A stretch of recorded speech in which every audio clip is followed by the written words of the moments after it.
ஃப்ரெண்ட்வுட்ஸ் நேயர்களுக்கு வணக்கம். தம்பி விஜய் அவர்களே கொஞ்சம் ஓரமா போய் விளையாடுங்க, இங்க ரெண்டு சிங்கமும் போட்டி போட்டுக்க போகுது அப்படின்னு எடப்பாடி பழனிசாமி விஜயை கொஞ்சம் கடுமையா என்ன பண்ணிருக்காரு, விமர்சிச்சிருக்காரு. ஒரு பக்கம் விஜய் என்ன சொன்னாரு, தாவேகாவுக்கும் திமுகவுக்கும் தான் போட்டி, மற்றவங்க எல்லாம் விலகி போங்க அப்படின்னு ஓப்பன் ஸ்டேட்மெண்டா விஜய் அவர்கள் அடிச்சாரு. எப்பா இங்க பெரும் ஆண்ட கட்சி அதிமுகன்னு ஒண்ணு இருக்குது, அதை நீ கணக்கிலே வைக்காம ஏன்னா போற போக்கில திமுகவுக்கும் தாவேகாவுக்கும் தான் போட்டி அப்படின்னு சொல்லிட்டு போயிட்ட அப்படின்னாரு. ஆனா அவர் எந்த இமேஜினேஷன்ல சொன்னாரு அப்படின்னா, அதிமுக ஐசியூல இருக்கு, அதிமுக பிரிஞ்சு கிடக்கு, அதிமுக ஒன்றிணையாது, பாஜக கிட்ட போயிட்டு அதிமுக போய் சரணடைஞ்சதுனால இனி அதிமுக எழுந்துக்காது அப்படின்ற ஒரு கான்செப்ட்ல தான் விஜய் என்ன பண்ணாரு, இங்க திமுகவுக்கும் தாவேகாவுக்கும் தான் போட்டி அப்படின்றத அவர் சொன்னார். ஆனா சொன்னது என்னவோ உண்மைதான். எடப்பாடி பழனிசாமியை குறித்து விஜய் அவர்களுக்கு கூட தெரிஞ்சிருக்க, நேத்து கட்சி ஆரம்பிச்ச விஜய் அவர்களுக்கு கூட எடப்பாடி பழனிசாமி நிலைமையை பத்தி தெரிஞ்சிருக்க அப்படின்னு ஒரு விதத்துல எடுத்துக்கொண்ட முடிஞ்சாலும், இன்னொரு பக்கம் அந்த மாதிரி எடப்பாடி பழனிசாமியோட வியூகத்தை குறித்து விஜய் அவர்கள் கொஞ்சம் சாதாரணமா நினைச்சிட்டாரோ அப்படின்னு தான் நம்ம இங்க பார்க்க வேண்டிய ஒரு விஷயமா இருக்கு. இப்போ பொங்கி எழுந்திருக்கிறார். யாருப்பா நீ, நேத்து பெழிஞ்ச மழையில முளைச்ச காலம் சுண்டாக்கா பையன்பா, நீ எல்லாம் என்கிட்ட பேசலாமா? அப்படியெல்லாம் பேசக்கூடாது. இங்க திமுகவுக்கும் அதிமுகவுக்கு தான் போட்டி. தமிழக வெற்றி கழகம் அப்படின்னு ஒண்ணு 2026 சட்டமன்ற தேர்தல் முடிஞ்சிட்ட பிறகு இருக்கவே இருக்காது. இங்க 210 தொகுதியில நாங்க ஜெயிக்க போறோம். விஜய் அவர்களே கொஞ்சம் ஓரமா போய் விளையாடுங்க, இங்க ரெண்டு சிங்கமும் அடிச்சுக்க போகுது, யாரு ஜெயிச்சு வராங்க அப்படின்றது தான் இங்க மேட்ரு, நீ அதனால கொஞ்சம் ஓரமா போய் உக்காந்து பாருப்பா அப்படின்னு சொல்லிட்டு எடப்பாடி பழனிசாமி விஜய்க்கு கடும் கண்டனங்களை தெரிவிச்சிருக்காரு. ஆனா விஜய் அவர்கள் சொல்ற விஷயம் ஒரு விஷயத்தை ஏத்துக்கொள்ள வேண்டிய விஷயமா தான் இருக்கு. பாஜக கூட போய் இவர் சரணடைஞ்சதுனால இன்னைக்கு கட்சி சிக்கி சின்னாபினமா போயிருக்கு. செங்கோட்டையனை இவர் ஓரங்கட்டணும்னு நினைச்சாரு, ஓரங்கட்டி வச்சுட்டாரு. ஆனா இழப்புனவோ அதிமுகவுக்கும் எடப்பாடி பழனிசாமிக்கு தான், செங்கோட்டையன் கிடையாது. செங்கோட்டையனை நீங்க விலைக்கு வச்சதெல்லாம் நான் பவர்ஃபுல் லீடர் அப்படின்னு நீங்க நினைக்கலாம். ஆனா இங்க அதுதான் தவறான கருத்து. அவரை நீங்க விளக்குனதுனால, அதிரடியா நீக்குனதுனால பாதிப்புனவோ எடப்பாடி பழனிசாமிக்கு தான் அப்படின்னு சொல்லிட்டு தான் இப்போ உதாரணத்துக்கு ஒண்ணு இல்லைங்க, உங்களுடைய கட்சி நிலவரத்தை பார்த்து உங்க கட்சியில என்னென்ன நடக்குது அப்படின்றத பார்த்துட்டு தான் நேத்து கட்சி ஆரம்பிச்ச விஜய் கூட என்ன பண்றாரு, உங்களை விமர்சிக்கிறார். விமர்சிக்கிறதுக்கான இடத்தை யாரு கொடுத்தது? எடப்பாடி பழனிசாமி தானே.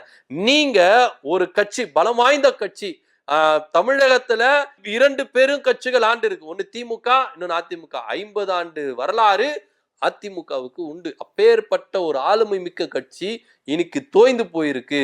நேற்று கட்சி ஆரம்பிச்சவங்க உங்களை போட்டியிலே சேர்த்துக்கல அப்படின்னு சொல்லும் போது எடப்பாடி பழனிசாமிக்கு அப்பவே கோவம் வந்திருக்கணும். ஆனா அப்போ அவருக்கு கோவம் வரல, இப்பதான் கோவம் வருது. ஏன்னா இனி பாஜக கூட்டணியில, அதாவது இனி அதிமுகவும் தாவேகாவும் கூட்டணி வைக்காது அப்படின்ற ஒரு சூழல் ஏற்பட்டதுனால இன்னைக்கு இறங்கி செய்யறாரு எடப்பாடி பழனிசாமி. அன்னைக்கு எங்க போச்சு? இதே விஜய் அவர்கள் தான் பேசினாரு. அன்னைக்கு நீங்க எந்த ஸ்டேட்மெண்ட் கொடுக்கல, இன்னைக்கு ஏன் ஸ்டேட்மெண்ட் கொடுக்குறீங்க அப்படின்னா எடப்பாடி பழனிசாமிக்கு நல்லா தெரிஞ்சு போயிடுச்சு, பாஜக விட்டு நம்ம போயிட்டு தமிழக வெற்றி கழகத்தோட கூட்டணி வைக்க முடியாது அப்படின்னு. ஆனா இங்க விஜய் அவர்கள் போடுற கணக்கு என்னன்னா, இங்க நான் தான் எதிர்கட்சி தலைவரா உட்காருவேன், அதிமுக உட்காராது அப்படின்ற ஒரு பின்புலத்துலதான் திமுகவுக்கும் தாவேகாவுக்கும் சண்டை. இப்போ ஆளுங்கட்சி திமுக தான், அதுல எந்த வித மாற்று கருத்து இல்லை. இப்பவும் ஆளுங்கட்சி தான். 2026 சட்டமன்ற தேர்தல் முடிஞ்ச பிறகும் ஆளுங்கட்சியா உட்கார போறது திமுக தான், அதுல எந்த வித மாற்று கருத்து இல்லை. எதிர்த்தரப்புல யாரு உட்கார போறா? எதிர்கட்சி தலைவரா யார் உட்கார போறா? அது தமிழக வெற்றி கழகமா அதிமுகவா? அதுல வேணா நீங்க போட்டி போட்டுக்கோங்க, எங்களை ஆள விடுங்கடா சாமி அப்படின்னு தான் திமுக கூட்டணி தான் பண்ணுது நினைக்குது. ஏன்னா இப்போ ஒருத்தர் கூட போட்டி போடணும் அப்படின்னால அவங்களுக்கு எந்த மாதிரி ஒரு ஸ்ட்ராட்டஜி இருக்குது அப்படின்ற உங்களுக்கு தெரிஞ்சுக்கணும்ல. இப்போ திமுக அதிமுகனா சில வரலாறுகள் இருக்கு. 1000 இருந்தாலும் அடிச்சாலும் பிடிச்சாலும் நம்ம அங்கம் பங்காளிங்க, ஊடால யாரு அப்படின்னு சொல்லிட்டு தான் 2 கட்சிகளும் நினைக்கிறாங்க. அதனால எடப்பாடி பழனிசாமி ஓப்பனா சொல்லிட்டாரு, எப்பா இங்க திமுகவுக்கு அதிமுகவுக்கு தான் போட்டி, நடுவுல சின்ன பையன் நீ விளையாடக்கூடாது, ஓரமா போய் உட்காந்து விளையாடு, யாரு ஜெயிக்கிறா அதுன்றத பாரு அப்படின்னு எடப்பாடி பழனிசாமி விமர்சிச்சிருக்காரு. இது தவிர்த்துட்டு 210 இடத்துல வின் பண்ணுவோம், இதுனாப்பா இது 210 எல்லாருமே என்ன சொல்லுவாங்க, 200க்கு 200 இல்ல 234க்கு 234 அப்படின்னு சொல்லுவாங்க. அது நான் 210. அப்போ அவருக்கே தெரிஞ்சு போயிடுச்சு கட்சி கொஞ்சம் பலவீனம் ஆயிருச்சு, கூட்டணி கொஞ்சம் பலவீனம் ஆயிருச்சு. இந்த 210 கூட தொண்டர்கள் யாரும் தோய்ந்து போயிடக்கூடாது, கூட இருக்கிறவங்க யாரும் தோய்ந்து போயிடக்கூடாது. அதுக்காகவே என்ன பண்றாரு, 210 தொகுதியில ஜெயிப்போம் அப்படின்றாரு. 210 தொகுதியில நீங்க ஜெயிப்பீங்கன்னா மீதி கூட்டணி கட்சிக்கு நீங்க எவ்வளவு கொடுப்பீங்க அப்படின்ற ஒரு சந்தேகம் இங்க எழும்புது. இவர் 210 தொகுதியில அதிமுக வின் பண்ணிடும் அப்படின்றாரு. அப்போ கூட்டணிக்கு நீங்க எவ்வளவு கொடுப்பீங்க? கூட்டணியில இருக்கிற பாஜக இப்பவே எங்களுக்கு 60 வேணும், 60 தொகுதிகளை நீங்க என்ன பண்ணுங்க, சர்வே எடுங்க அப்படின்னு டெல்லி பாஜக மேலிட இங்க வந்து என்ன பண்ணிருக்காங்க, ஒரு அஜெண்டா கொடுத்துருக்காங்க. சோ அதன்படி இங்க இருக்கிற பாஜக வேலை செஞ்சுட்டு இருக்காங்க. அது தவிர்த்துட்டு இன்னும் நிறைய கட்சி இருக்கு. ஜி.கே. வாசன் இருக்கிறாரு, இன்னும் பாமகவுடைய நிலைப்பாடுல அவங்க கண்டிப்பா எப்படி இங்கதான் வருவாங்க. அது தவிர்த்துட்டு சின்ன சின்ன கட்சிகள்லாம் நிறைய இருக்கு. அவங்களுக்கு எல்லாம் நீங்க எவ்வளவு கொடுப்பீங்க? இப்போ டிடிவி தினகரனும் ஓபிஎஸ்ஸுக்கும் நீங்க கொடுக்க வேண்டாம், கூட்டணியில் இல்ல. அந்த அவங்களுக்கு கொடுக்க வேண்டிய சீட்டு கூட நீங்க இது பண்ணிக்கலாம். ஆனா இங்க மத்த கட்சின்னு இருக்காங்க, சின்ன சின்ன கட்சிகள், அட்லீஸ்ட் ஒரு 2 சீட்டுன்னா அவங்களுக்கு கொடுக்கணும்ப்பா. அவங்கள நம்பி வராங்க, உங்களுக்கு ஆதரவே இல்லாத இருக்கும் போது அவங்க ஆதரவு கூட. இப்ப புரட்சி பாரதம் இருக்குது, பாரிவேந்தர் கட்சி இருக்குது, புதிய நீதி கட்சி இருக்கு, இன்னும் தமிழ் மாநில காங்கிரஸ் இருக்கு, இன்னும் நிறைய கட்சிகள் இருக்கு. அவங்களுக்கு குறைஞ்சபட்சம் ஒரு 2 சீட்டு 3 சீட்டுனா கொடுக்கணுமா இல்லையா? இப்படி நீங்க கொடுத்தா கூட 210 தொகுதியில நீங்க நின்னீங்கன்னா மீதி 24 தொகுதி யாருக்கு கொடுப்பீங்க? பாஜக பெரும் முதலையா இருக்குது. அது அவங்களுக்கு நீங்க குறைஞ்சபட்சம் ஒரு 50 சீட் ஆச்சுன்னு நீங்க கொடுக்கணும். அதிகபட்சம் 60 70 80 அது அவங்களுடைய ஸ்ட்ராட்டஜில போட்டு இது பண்ணிப்பாங்க. ஆனா இங்க மெஜாரிட்டியில வின் பண்ண கூடாது அப்படின்னு தானே பாஜக எண்ணம். அப்படின் போது 210 தொகுதியில நீங்க நின்று ஜெயிச்சு எப்படி நீங்க ஆட்சி பிடிக்க போறீங்க அப்படின்ற ஒரு கேள்வி இருக்கு. அது ஒரு புறம் இருக்கட்டும். ஆனா இங்க சீனே வேற மாதிரியா இருக்குது. விஜய் அவர்களுக்கு சவால் விடுற அளவுக்கு எடப்பாடி பழனிசாமிக்கு வந்துட்டாரா அப்படின்ற, ஏன்னா திமுக பாத்துக்கங்க, விஜய் அவர்களை சட்டை பண்ணவே இல்லை. எப்பா நீங்களாம் ஒரு ஆளே கிடையாதுப்பா எங்களுக்கு. நீங்களாம் இங்க கிரவுண்ட்ல வர்றதுக்கே நீங்க என்ன பண்ண, நீங்களாம் வந்து நிக்கிறதுக்கே உங்களுக்கு எல்லாம் வந்து நேரம் இன்னும் வரணும். இப்பெல்லாம் நீங்க வரக்கூடாது, போய் ஓரமா போய் ஒதுங்கி உக்காந்து பாரு அப்படின்னு சொல்லிட்டு விஜய் சட்டை பண்ணாம இருக்கிறாங்க. ஆனா இங்க அதிமுக சரிக்கு சமமா நிக்குது விஜய் கூட.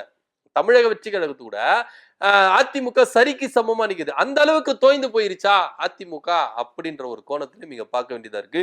எதுவா இருந்தாலும் இங்க யார் எதிர்கட்சியா உட்கார போறா அவங்களுக்கு தான் இங்க சண்டையை கண்டி ஆளுங்கட்சியா திமுகவை வீழ்த்திடலாம் அப்படின்லாம் இல்ல. இப்போ விஜய்க்கு நானா எதிர்கட்சி நான் உட்காரணும் அப்படின்னு, எடப்பாடி பழனிசாமினா இல்ல நான் தான் உட்காரணும், அதனாலதான் திமுகவுக்கு நாங்க போட்டி, திமுக கூட போட்டி அப்படின்னாலே தான் ஒரு பெரிய கட்சி அப்படின்னு ஒண்ணு காட்டிக்கலாம். அது ஒரு விஷயமா இருக்கு. இப்ப அதிமுக என்னதான் ஒரு ஆண்ட கட்சி பெரிய கட்சியா இருந்தாலும் இப்ப இருக்கிற நிலைமைக்கு அது வந்து ஒரு கட்சி வந்து ரொம்ப சுருங்கி போயிருச்சு. அது வந்து ஒரு மெஜாரிட்டியில வின் பண்ணாத ஒரு கட்சியா இருக்கும் அப்படின்ற ஒரு பார்வையில தான் இங்க பார்க்க வேண்டியதா இருக்கு. இப்ப தமிழக வெற்றி கழகம்னா என்னுடைய எதிரி, மேலான எதிரியை நான் தேர்ந்தெடுத்துறேன், பவர்ஃபுல் எதிரியை நான் தேர்ந்தெடுத்துறேன், அவங்க கூட போட்டி இருந்தனால நானும் பவர்ஃபுல் அப்படின்றது காட்டிக்கிறதுக்கு விஜய் அவர்கள் என்ன பண்றாரு நினைக்கிறாரு. இதுதான் இவங்களுக்குள்ள இருக்கிற போட்டியா தான் இருக்குதே கண்டி மத்தபடி இல்ல. ஆனா என்னதான் இருந்தாலும் விஜய் இறங்கி செஞ்சிருக்கிறாரு நம்ம எடப்பாடி பழனிசாமி. என்ன நடக்குது அப்படின்ற பொறுத்து இருந்து பார்க்கலாம். இங்க திமுகவுக்கும் அதிமுகவுக்கும் தான் போட்டி, மத்தவங்கள வெளியே நின்று பார்க்கணும் அப்படின்னு எடப்பாடி பழனிசாமி விஜய வச்சு செஞ்சிருக்கிறார். இதை தவிர்த்துட்டு 210 தொகுதியில ஜெயிச்சு தனி பெரும்பான்மையுடைய ஆட்சி அமைப்போம் அப்படின்னும் சொல்லியிருக்கிறாரு. எடப்பாடியோட கனவு நிறைவேறுமா நிறைவேறாதா? உங்களுடைய கருத்து என்ன அப்படின்ற கீழே கமெண்ட் பண்ணுங்க. நன்றி, வணக்கம்.